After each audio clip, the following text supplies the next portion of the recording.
Mes chers amis, mes chers camarades, quand il a fallu que je donne un titre à mon intervention, j'ai naturellement pensé à « Réussir le parti des primaires ». Avec les camarades de la motion 1, et aujourd'hui avec notre premier secrétaire, Harlem Désir, nous avons comme objectif commun de réussir le changement. Réussir le changement pour la France et les Français avec François Hollande et Jean-Marc Ayrault. C'est non seulement notre ambition, c'est surtout notre devoir. Redresser la France, soutenir les plus fragiles, proposer un nouveau rêve français qui soit le ferment d'un vivre ensemble renouvelé et apaisé, appuyé sur une croissance retrouvée et partagée. Une croissance durable, une croissance créatrice d'emplois. Nous le sentons, nous le savons, les Français sont impatients. Ils veulent que le changement ait lieu maintenant. Nous le leur avons promis, nous avons été élus pour cela. Nous ne pouvons aujourd'hui leur répondre, le changement prend du temps. Nous devons leur donner des preuves de ce changement à l'œuvre dans notre pays. Et c'est ce que nous faisons avec les emplois d'avenir, avec l'encadrement des loyers à la relocation.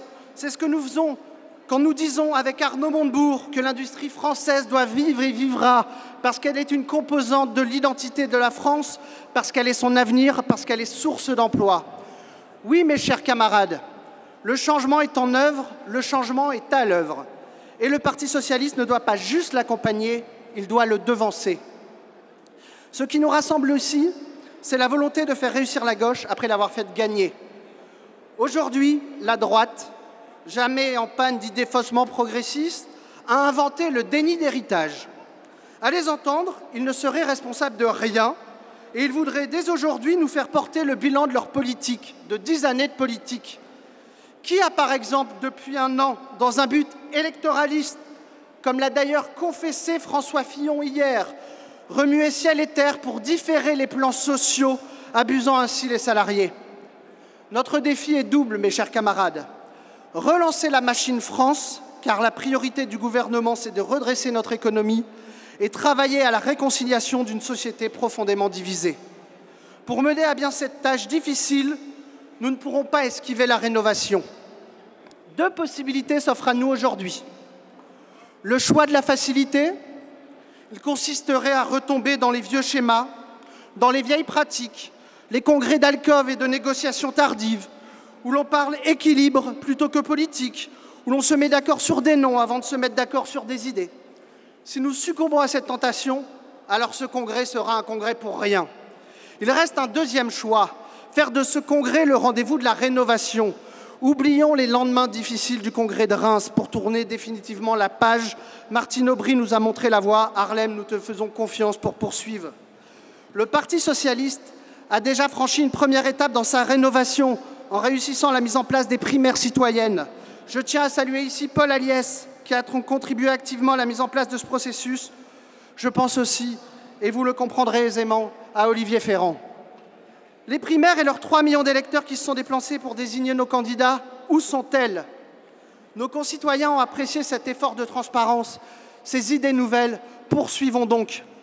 À ceux qui m'objecteraient que les primaires confisquent le pouvoir de désignation des militants, je répondrai qu'ils ont une bien piètre idée du rôle de nos camarades.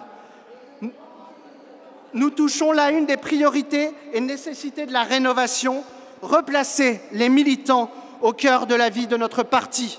Chers camarades, les militants doivent exercer leur rôle de garant de notre identité idéologique, de notre corpus de valeurs, mais aussi garant et moteur du renouvellement de notre famille politique, de son ouverture, de sa représentativité.